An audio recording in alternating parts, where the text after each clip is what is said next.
Welcome to the Green Wasp Removal YouTube channel.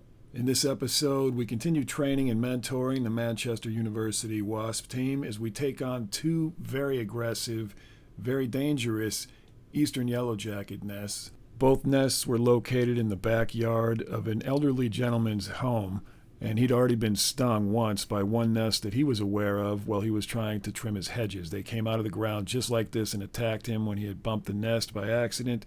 So he called us in for help. Once we arrived, a member of the team inspected the property and found a second nest that the gentleman wasn't even aware of. She did a great job locating this nest, and she took a species ID so we could figure out what species we were dealing with in the second nest, and that turned out to be a second Eastern Yellowjacket, which you see here, which we can tell by the pattern on its back. In this episode, we'll take you through the entire process we do when we remove nests like this. We'll show you how in phase 1, we collect all the adult flying forager wasps, which you see us doing here. These are utilized for venom immunotherapy, as we collect mostly the females who come out to attack. In phase 2, we go into the nest brood removal, which we dig up from underground, and we'll show you what that process looks like. Typically, we're absolutely covered in aggressive wasps, and then we hunt down the queens, and we'll show you what it looks like when we capture the queen and we get her contained with her nest. Fortunately, we found both queens when we dug up both of these nests, and that worked out really well. In this episode, we'll also show you how once we have these brood combs contained, we bring them back to a vespiary where we have a free-range incubation box that allows these wasps to incubate out normally, so the adult wasps we can hatch out of these nests can then be collected for venom immunotherapy later. We typically have multiple nests incubating at the same time. They're all of the same species in each incubation box we use, and we'll show you how that process works. And finally, we'll show you how we sort out debris from these collections by using a dry ice cooling tray where we put the frozen specimens out on the tray and we remove any large debris like sticks and leaves or clumps of dirt so that they're nice and clean. For now, let's take you back to August 7th of 2025, and we'll show you the entire process from the initial collection to the brood comb dig all the way through relocation into the vespiary incubation box. As always, we appreciate you riding along with us. If you enjoy watching the content on our channel, please remember to like, share, subscribe, and comment to let us know you're there. Enjoy the show. All right, it's August 7th, 2025. I'm here with the Manchester University Wasp Team, Colleen, today. Pro that she is, she's going to do a species ID for us on two nests. We're actually going to start on this ground nest today, which is an Eastern Yellowjacket nest. As you can see here, it is a very busy, very active nest. But we have a second nest that Colleen discovered this morning when she was out and about searching around the property, inspecting. And she's going to show you what we have over here. And she's going to take a species ID by capturing a specimen, and then we'll get some imagery to identify what they are. So she was inspecting and found this one, another very active yellowjacket nest. There you go. That's plenty. All right, let's go see what we got. There's a bench right over here. We'll use this bench. As you can see, they came out swinging right away. So most of our ground nests in this area, very aggressive native species. Now she's going to shake them up to stun them and knock them out. And once they're ready, we're going to take a quick species ID. Yeah, give them a really good martini shake. She's like a bartender, Colleen, with wasps. Someday we got to do a wasp cocktail. Oh, Venom boy. and a margarita, maybe. Yeah, be spicy. Yeah. All right, there you go. Just drop the blue cap right here. And so what we're going to do is take a look at the pattern on the back of the wasp, and that tells us what we're dealing with. And as you can see here, right in the very first turga, you have that little anchor-shaped pattern right there, right in the center frame. That tells us these are Eastern Yellowjackets. And so they're going to be aggressive and ornery, like this guy who's waking back up from his nap after we knocked him out. Or her, I should say. All right, thanks, Colleen. Now we know we have two Eastern Yellowjackets here. for the nests in the ground today? So we found another yellowjacket nest at a property where one had previously been identified as Eastern Yellowjackets, and so we did a quick species ID. It looked like another nest of Easterns, so we'll hit both of them. Yeah, it's a good thing you found that one, because a gentleman who lives here is elderly and he's getting attacked when he's trying to garden. So what we have is we have one right here, very busy, very active, and so we're going to dig this one first. And he probably would have been stung again when he tried to trim these hedges. But here's the second one.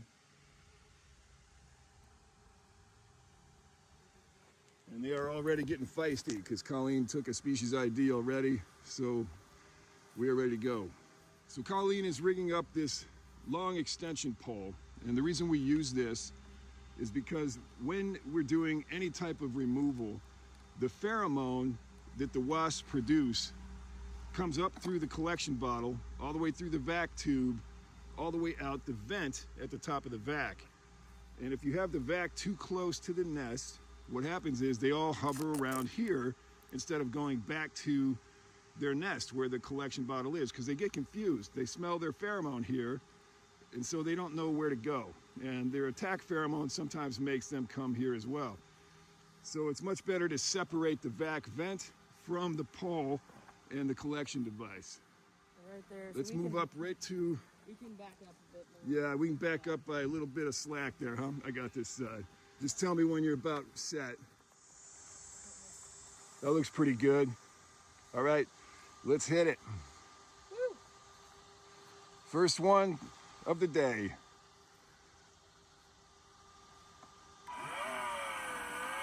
Set it to as low pressure as you can and still get the job done.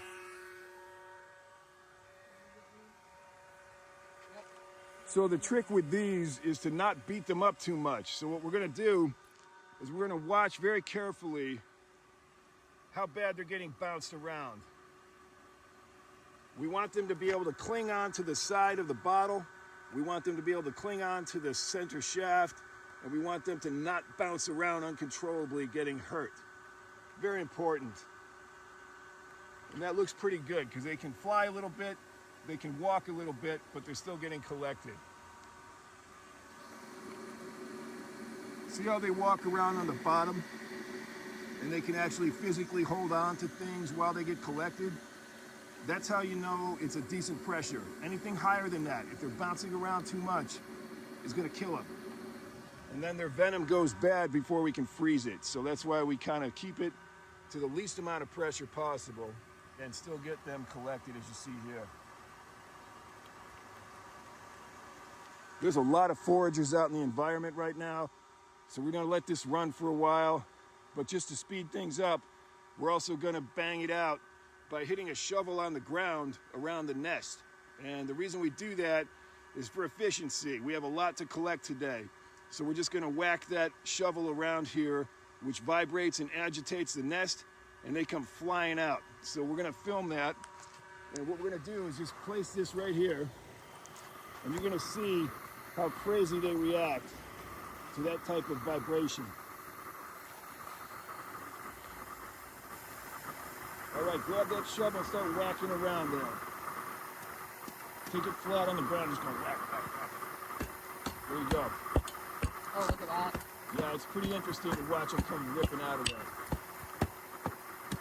Go all the way around the phone. You're not sure quite where that nest is. You want to really feel that vibration.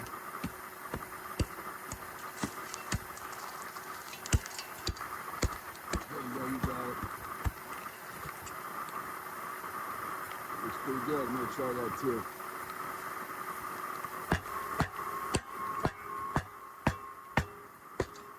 Wakey, wakey, eggs and bakey.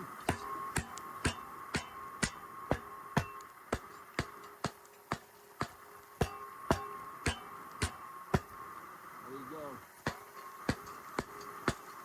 You can tell there's a lot out in the environment already because you didn't see 100 of them pour out in 30 seconds. That means there are a lot of them out already.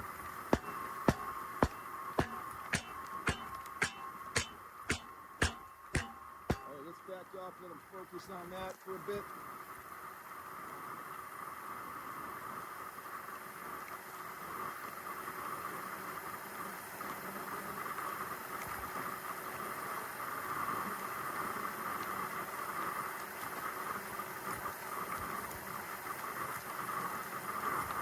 Good.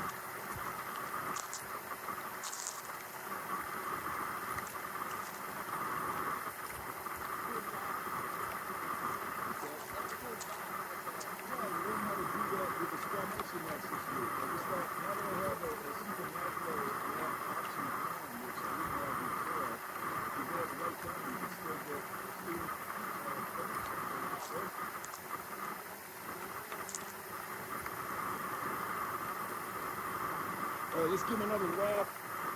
Same deal, just slap it right down there.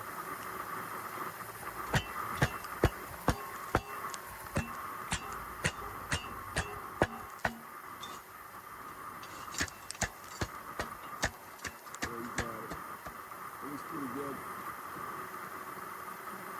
All right, I'm gonna kick this out and we'll shoot a little bit further back. So the process we do here is we stir them up, get them agitated, make them come out to fight, and then they get collected. And then we step back and we allow them to just be collected. That way they don't focus on us, they focus on the collection bottle with their attack, and that's how they get collected more efficiently.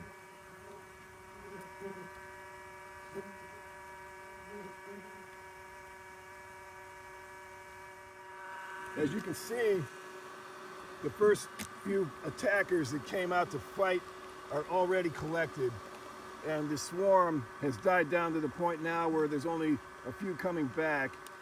That's what we're looking for, efficiency. Whenever you want to stir them up again, stir them up again. Just whack that shovel, keep them coming out. Yeah. And we'll do the dig when everything slows down a little bit. Sounds good.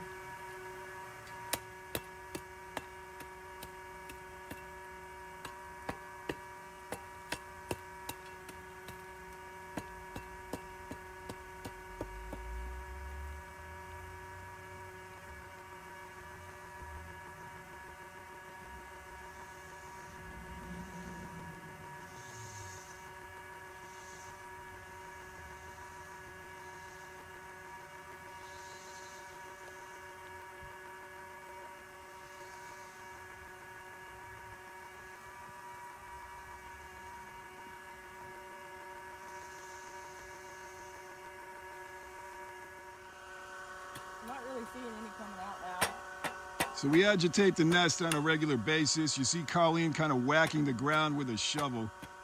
That just agitates them enough, makes them come out more efficiently. All right, so Colleen's gonna set us up with the next device. Try not to get any debris. It's pretty important to stay debris free.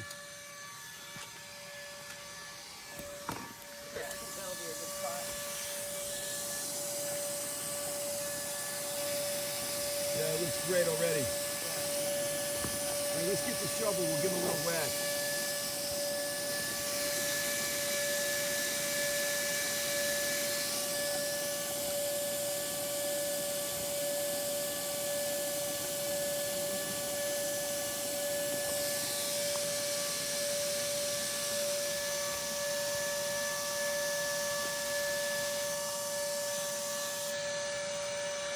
All right, here she comes with the shovel. Let's get him stirred up. Hold on one sec.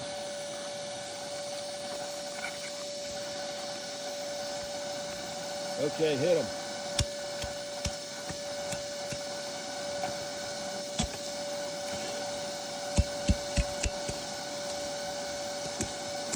Let's stop him too. There we go.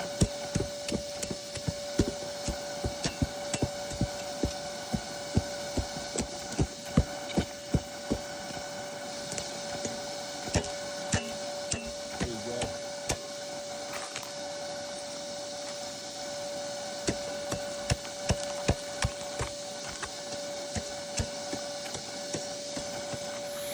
Come on, wake up everybody. Come on then. Come on. There we go.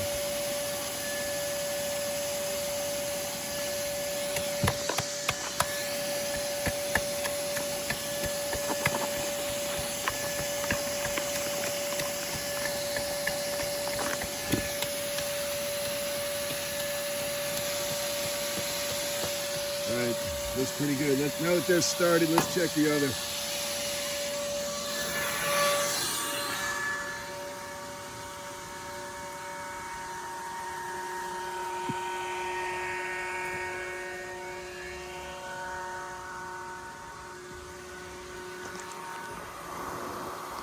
Give this one a couple whacks, see what you get. We're probably getting close to dig time on this one. Yeah.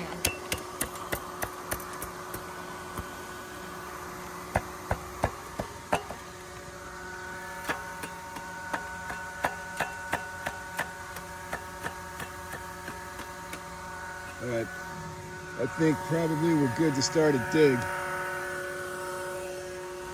We're going to turn this up so we don't get debris. And we're going to set it aside.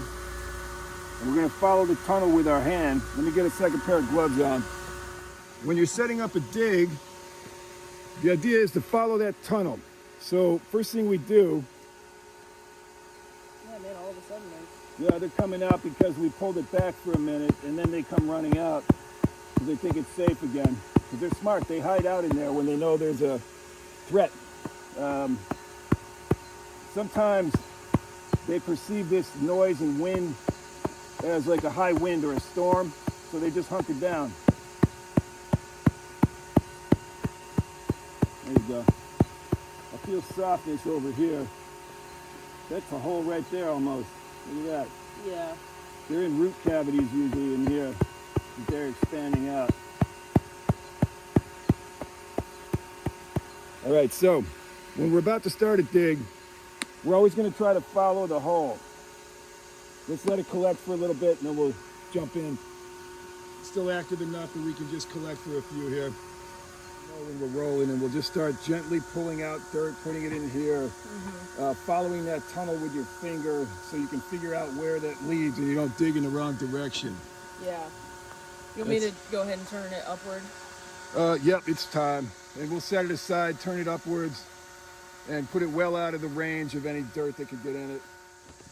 All right, so when we start digs, the main thing we're looking for is that tunnel direction. So you can start with your finger, feel around, make sure you find the right direction to start digging toward it.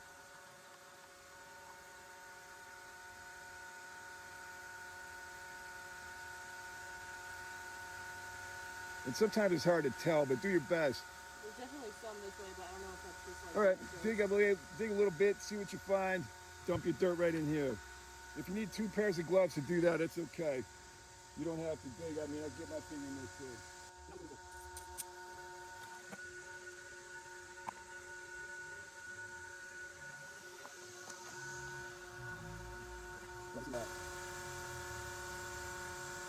Yeah, definitely that way. Let's get the root cutters.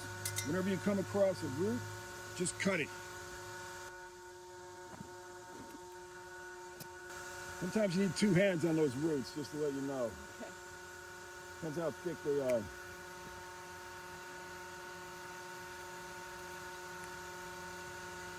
And be a little bit gentle with your digs. We're not sure when we're going to run into that nest.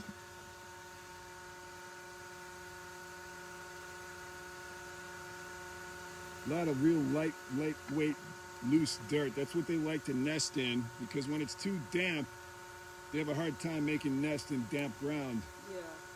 So they like that sandy dryness. All right, let's head going that way. Okay, let's head that way then. See what we get.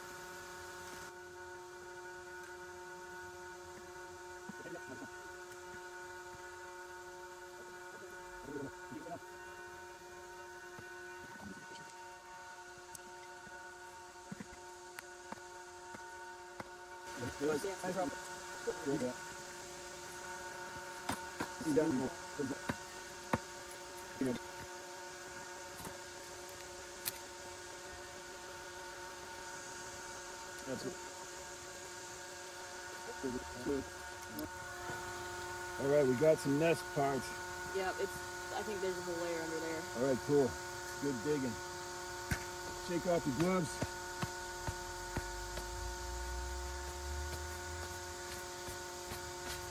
Okay. All right, so what we're going to do is dig a circumference around the nest so that we have enough room to dig it out as an intact nest. Right. So let's go around the edges until we got plenty of room to pull it out.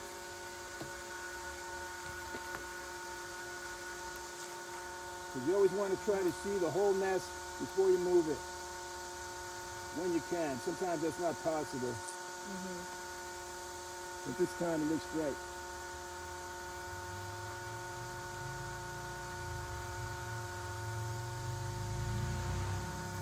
Now, as you know,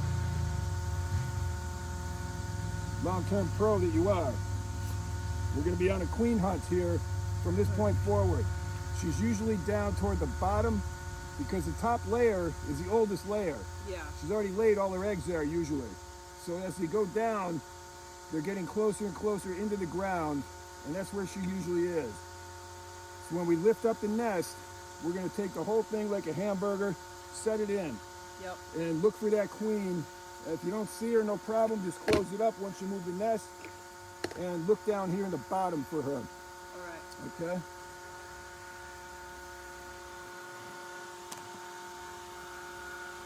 Okay, let's go. See how much more we can get out of there before we try to move it. This might be a big root. Probably one of their support roots.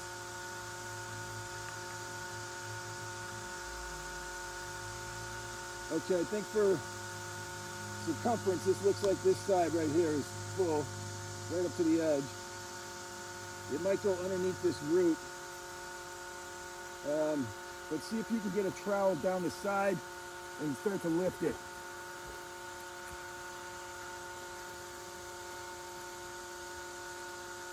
Real gentle. We don't want to hurt anything in there if we can help it. We can incubate this nest back at the barn lab so long as we don't damage it too much.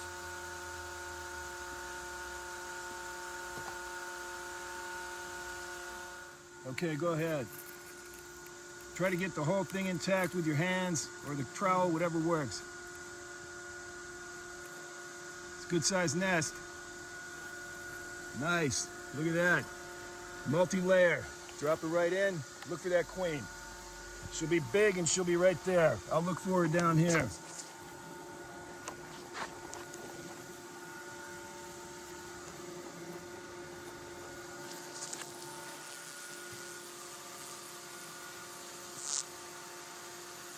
Okay. I'm going to have you separate a couple of these combs. Eric, can you double check that there's not one hanging on under my arm? Yeah, you feeling a sting? Yeah. Okay. Did you get stung? I Lift think it so. right up. But I see nothing there. I don't really react. So. Okay, lift your other arm. Just take Just as anything long out as of it there. wasn't still. Is there anything else bothering you? No. All right. You'll notice how all over her veil, they are stuck to her veil. And she smiles anyway because she's a machine, this Colleen. All right, so what we're going to do is start popping these gently, looking for our queen. Because she may still be down here in the hole. Try not to break them too bad, but lift them right up, separate them. If you're getting stung, you can back off. I'm gonna. Go ahead and wipe yourself down.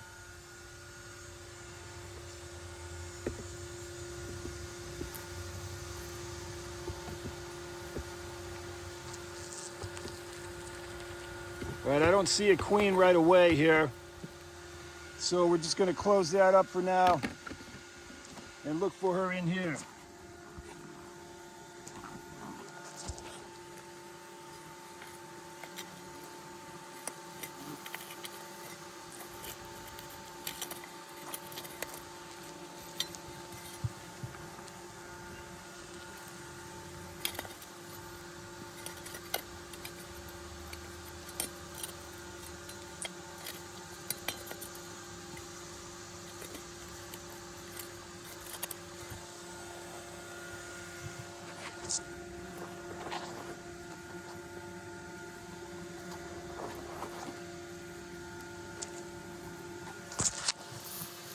There she is. There's the queen right there. There's our girl. We're going to put her right in here. There she goes.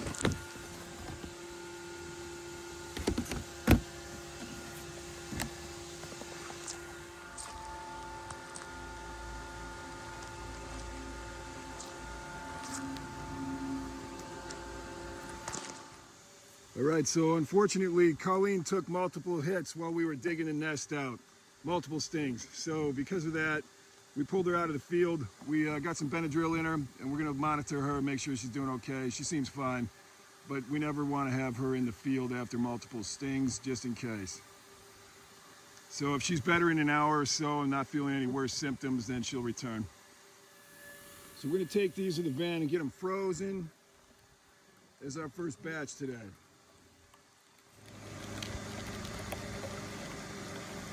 All right, now we're gonna check on our second nest. Looks like this one's ready for freezing, so we're gonna go ahead and get this froze, and then we'll step back and we'll dig up the second nest.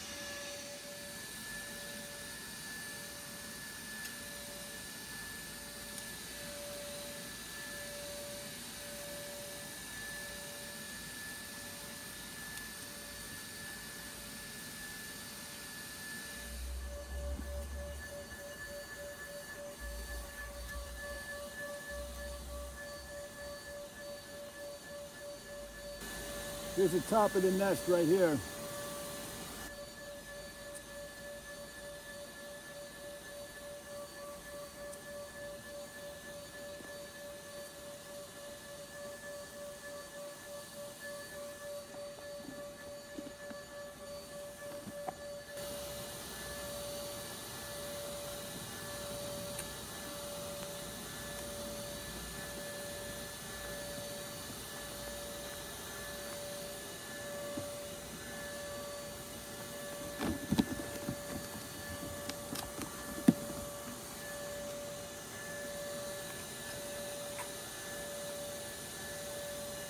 We're looking for the queen here.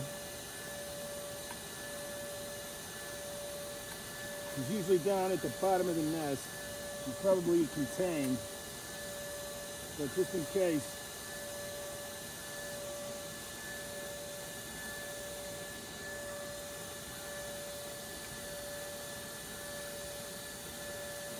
You notice the large roots here. Lots of big root structures. That's what they like to build around, for support.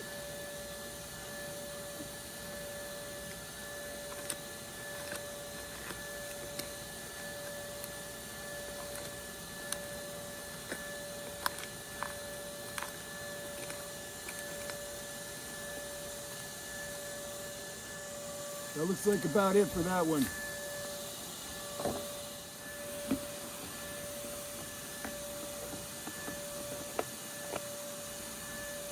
So we're looking for the second queen. There's one right there.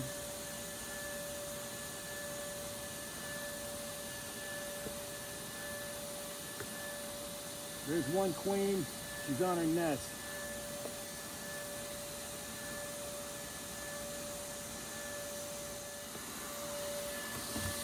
So we do have the second queen. She's in her nest right here. So we've got a few here. This is the last of them from that nest. All right, so here's both of the nests all combined into one in the bin here. And what we're gonna do now is transfer the entire nest into this box where it can repair itself and grow free range by flying in and out of this incubation box, which is an old chest cooler with other nests in it. So let's get that going here.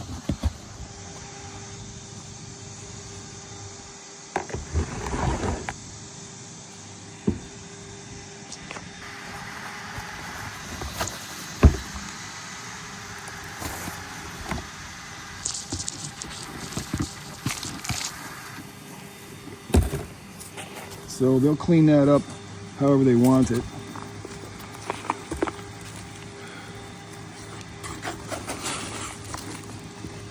And the queens will be in here. So let's cover it up and we'll just leave it like that.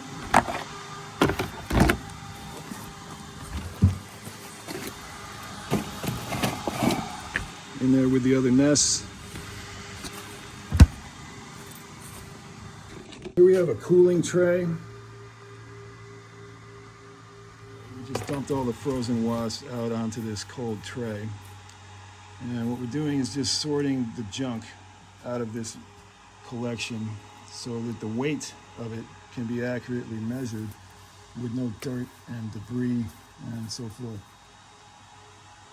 So all the sticks and leaves and larger chunks of anything that's not wasps gets removed.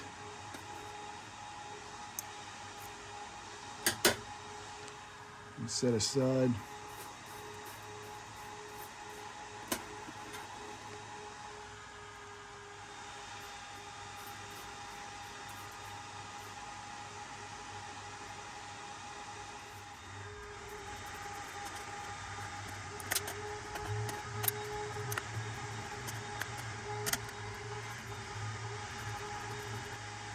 All right, that looks pretty good.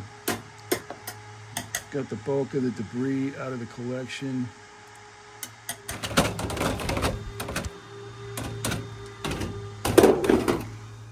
That's it for today's episode. From the initial digging of 2 nests in the field all the way to the sorting tray, we hope you enjoyed riding along with us and watching the process.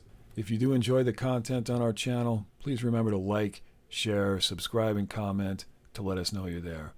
We'll see you on the next one. Have a good one.